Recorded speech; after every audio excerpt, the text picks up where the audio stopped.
Hello, and welcome to another Talent Tuesday. I'm Jennifer Banta, Vice President, Advocacy and Community Development at the Iowa City Area Business Partnership. In this month's edition of Talent Tuesday, we're going to talk about brain drain and efforts to attract and retain people to our state. I know this conversation isn't new, but a recent Axios article got us all talking about it again. I'll be visiting with Dustin Miller, Executive Director of the Iowa Chamber Alliance, about the results of the Iowa Talent Poll and learning why people move to the state, why people leave the state, and policy initiatives that can help us with attraction and retention efforts. We're also sharing a great webinar about leading remote teams created by the University of Iowa's Tippie College of Business. Professor Jennifer Narden walks us through how to design and coach hybrid teams in order to help address the variety of work arrangements leaders often have to navigate now. You'll also find the latest content from the Talent Hub. Find out who Shannon has been talking to recently and see if any of these candidates are right for your organization.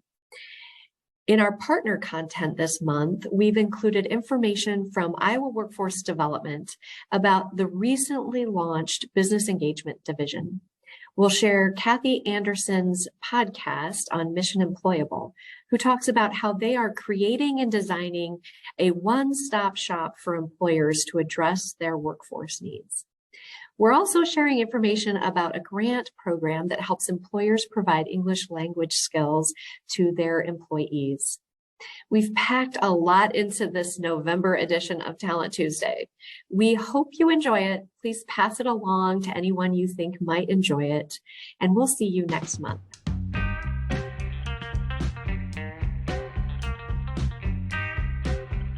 Welcome. Today we are going to talk about brain drain with our special guest today with the Iowa Chamber Alliance, Dustin Miller.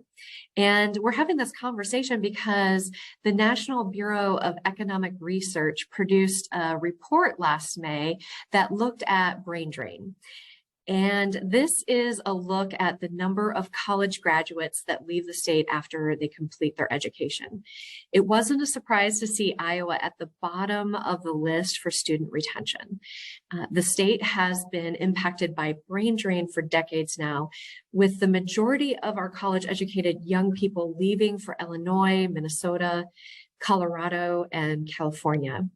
This isn't a new problem for Iowa. The latest census revealed that our population remains stagnant, and for years, our elected officials and economic development officials have been working to find ways to keep more of our students from moving away after graduation.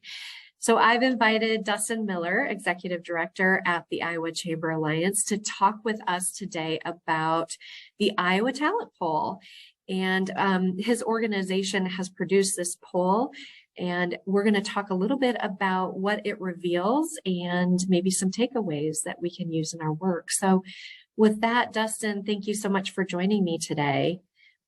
And I'm going to start you off with, can you talk a little bit about the talent poll and what the goal of the talent poll was?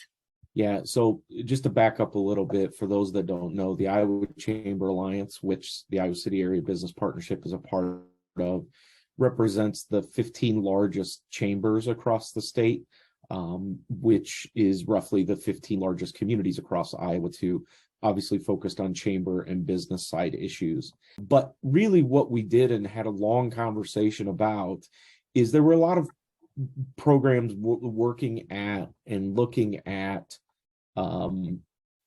workforce development. And really our takeaway was you can have the best training program all you want, but if you don't have the person to train, it's really not that helpful. So your conversation today fits within that talent attraction piece for us. And one of the things that we really focused on the talent attraction side is trying to get a better understanding year after year of those push and pull factors that would keep someone here after I want to say 4-year education, but I'm sure that's a joke that happens around Iowa City all the time. Around a undergraduate education, around staying, that's one component. And that's one thing we talk about is that talent attraction is really something that is not a new subject. This is really a 150-year issue for the state of Iowa. We're actually the slowest growth state of anyone in the since 1900.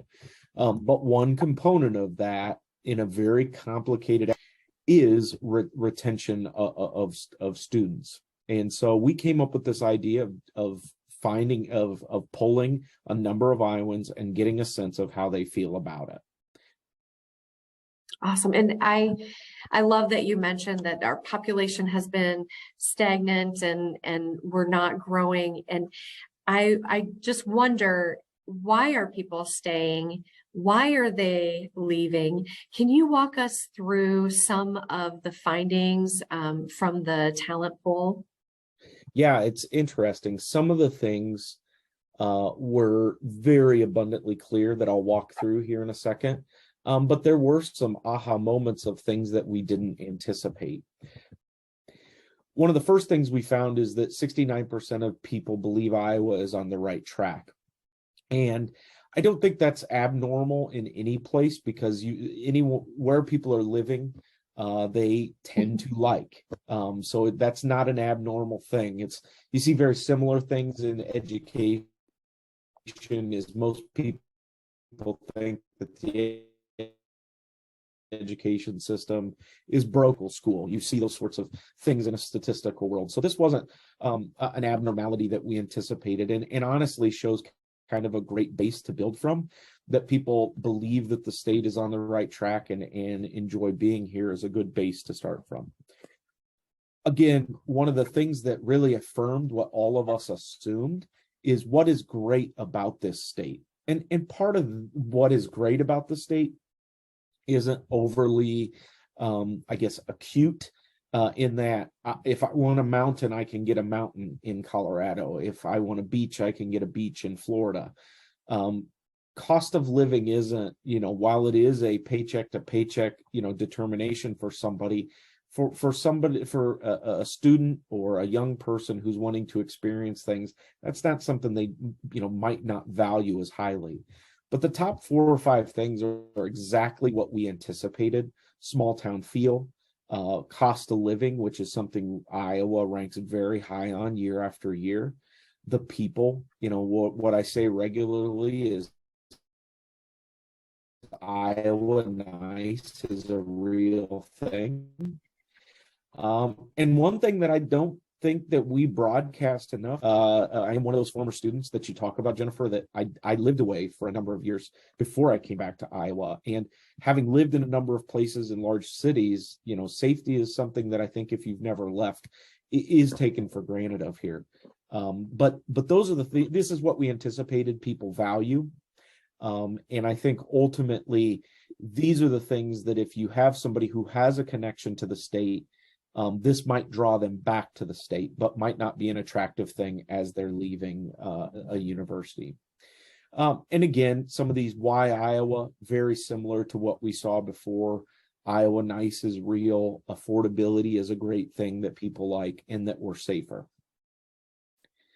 Now, interestingly enough, the thing that we didn't anticipate, because as Jennifer is doing these, as you guys are doing these every Tuesday, this workforce crisis of low, medium, and high skills. So I don't think we anticipated that people dissatisfied and why they might leave Iowa would be for a career opportunity. That doesn't really seem to fit with the reality on the ground. And honestly, we didn't see this outlier as a necessarily a state policy decision. I think potentially it's depending upon where you're at, how do you make better connections to people for them to understand their mobility within the labor force?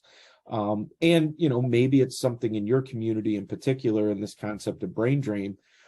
When I was at the university in the 90s, I don't remember a ton of connections to actual career opportunities as I went through there. Now, that could have been completely on me.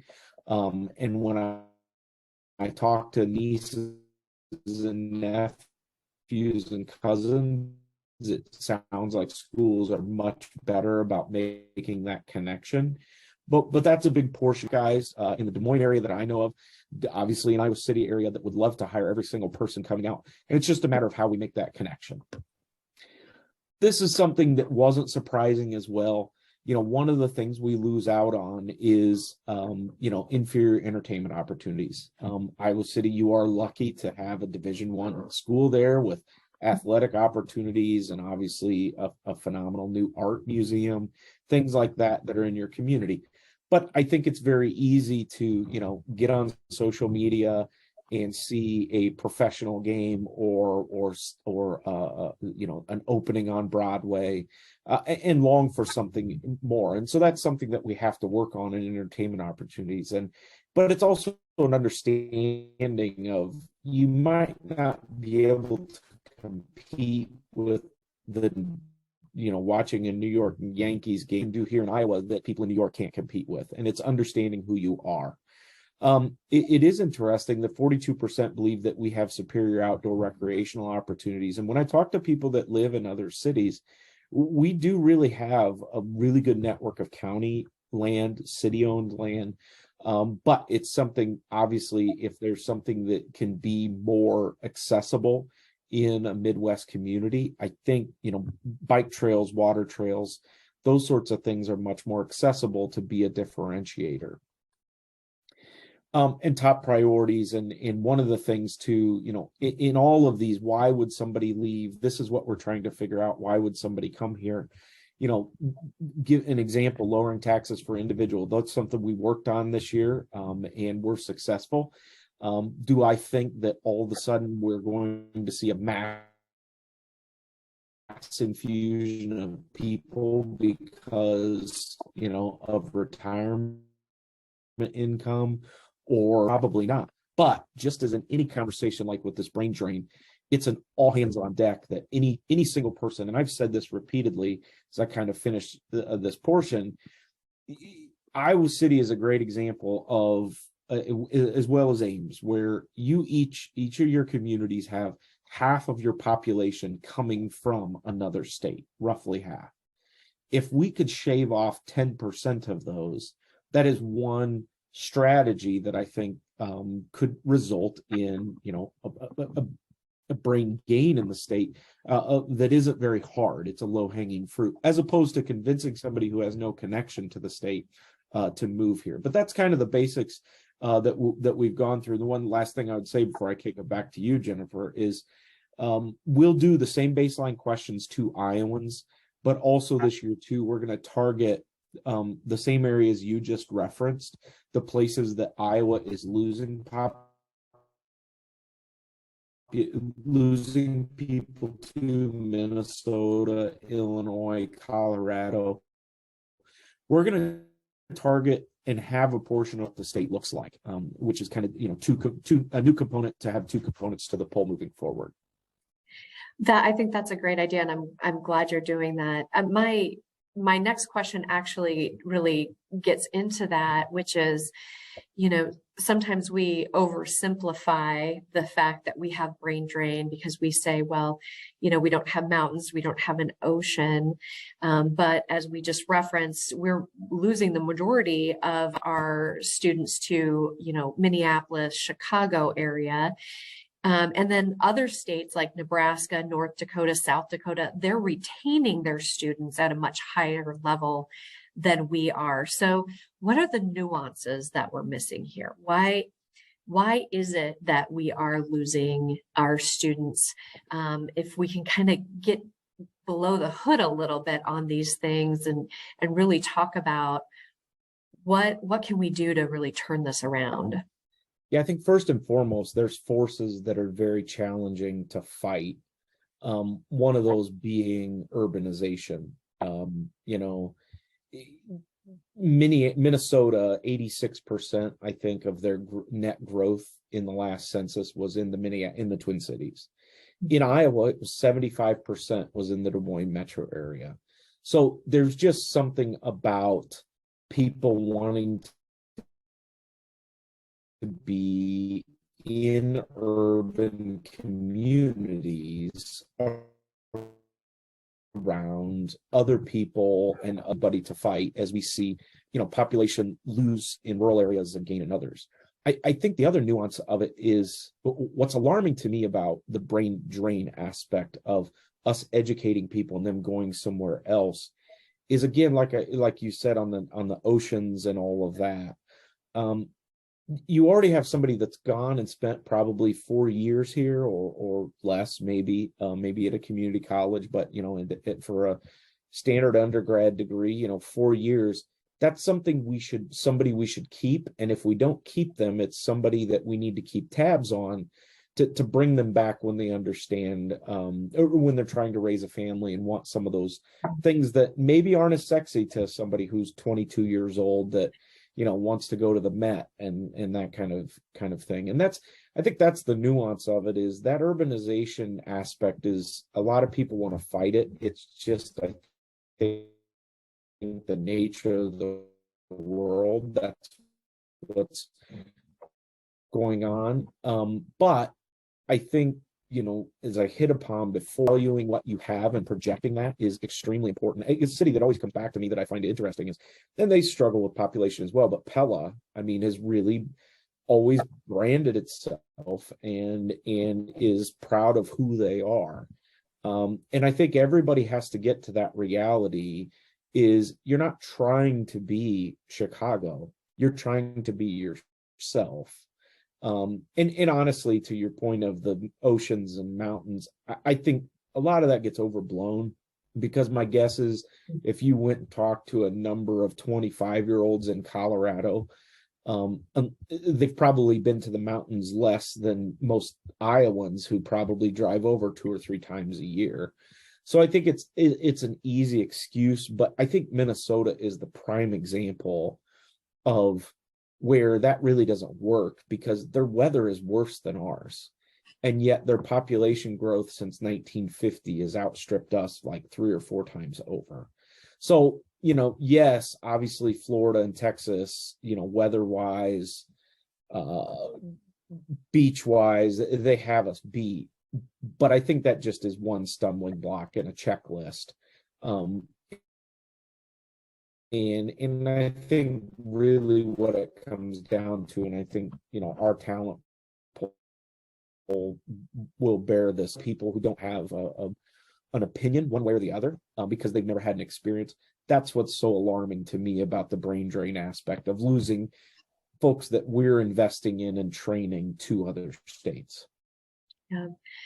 Well, and I, as I think about this too, I often wonder, what our political climate, what that does in this conversation. The top 5 states that retain their students and attract students from elsewhere are Colorado, New York, Washington, California, and Illinois. And all of these, the top 5, are all blue, predominantly heavy blue states. And so I'm just wondering, what factor do you think our political climate plays in this? Yeah, it's interesting. As you know, Jennifer, I'm a lot of times the tip of the spear on, working on some of these pieces of legislation that folks would determine would be to be unwelcoming. And again, I think very similar to mountains and oceans. I think it's if somebody's looking for an excuse to not be somewhere, they're going to find it. Do I think that all these conversations are constructive? Absolutely not.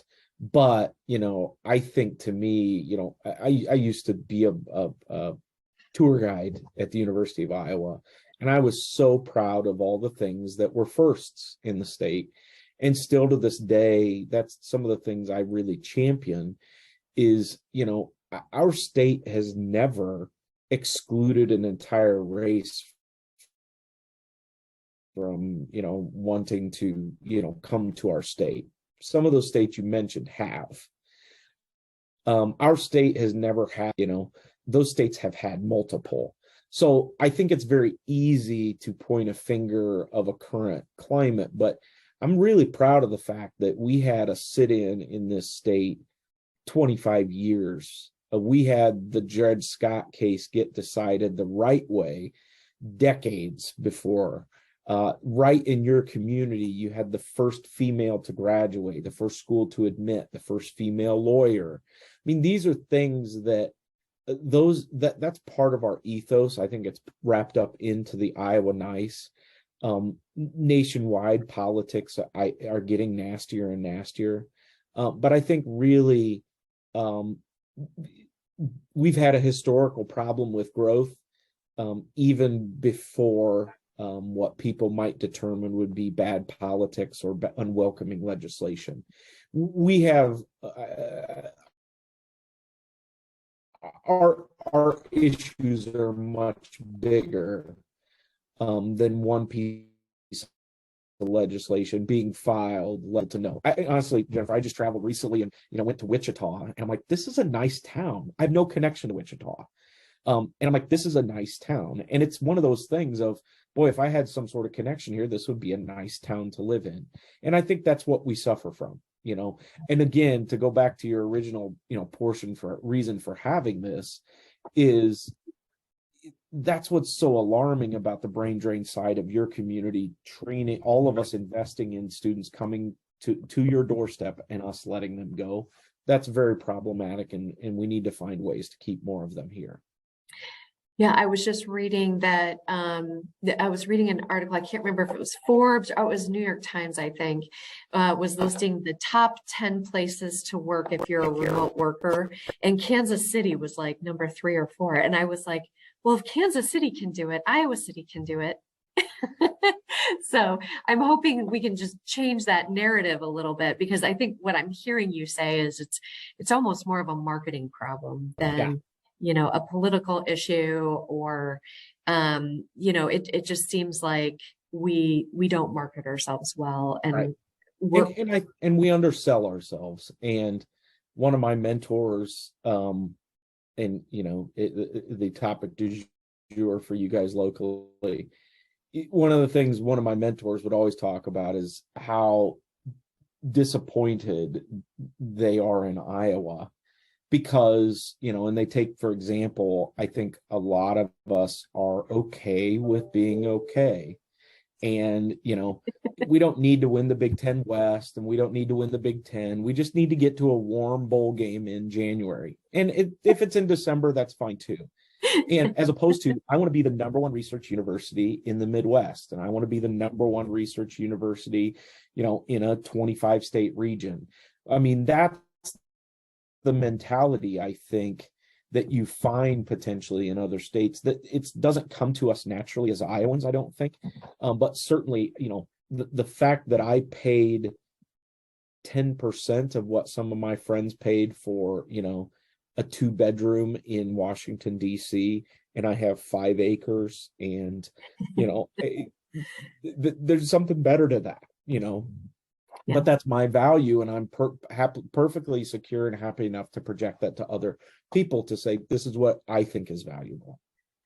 Well, so I want to kind of switch gears a little bit here and talk a little bit about what state initiatives are happening, and what are you excited about that's coming out of the state to help us market or retain talent? Yeah, I think Destination Iowa, using our ARPA funds for investments in placemaking initiatives, more and more we're seeing that people want to be around things. And I think, if Iowa City tries to have the same identity as Cedar Rapids, that just doesn't make sense. That's why I love, going to the downtown projects of, say, the Quad Cities in Davenport, and they're focused on Bix Beiderbecke and music, like, or you go up to investments in Mason City, and it's about Meredith Willson. I mean, knowing who you are, and I'm an old music nerd, so like I like those kinds of things and value those kinds of things, and everybody has those local assets that they can leverage. It's just they have to look around, find the person who's willing to roll up their sleeves and work on it, and say, this is who we are, and this is what we're going to invest in, and not be afraid of it. Yeah, I love that. We are, we often pride ourselves on being a college town, and I think we're kind of growing a little bit outside of that, in that we're, now turning into a little bit of a music town, and we're also turning into, the mural town. We've got murals everywhere, and with the Stanley Museum, that's just been fantastic as well too. So we are trying to become the greatest small city for the arts, and we're all kind of rowing the boat towards that. And I think that that's going to be really something in addition to the university, and having that university feel that we can really,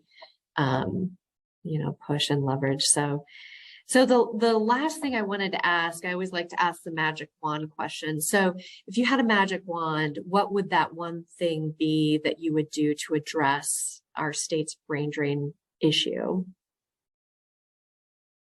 Like I said, in talking to this subject with you, I would love to focus group a group of students not from here, not from the state, on your campus, on Ames, on Cedar Falls in particular, but it's just easier, right, to pick a few and just sit down and say, what would it take for you to stay in the state?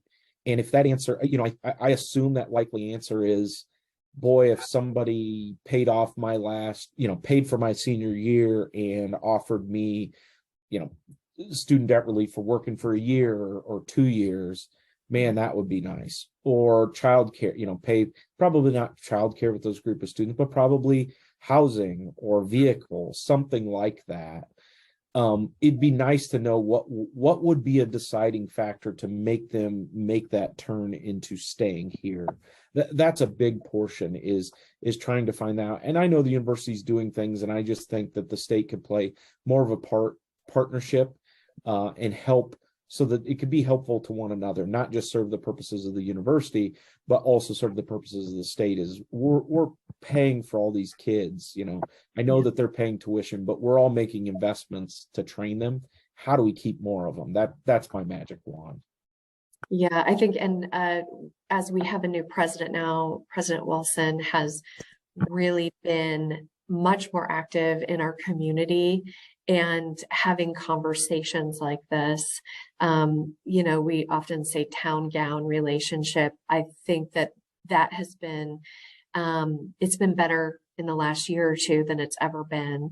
And I know that she's really excited to find ways to connect students with job opportunities and just the community at large here in Johnson County.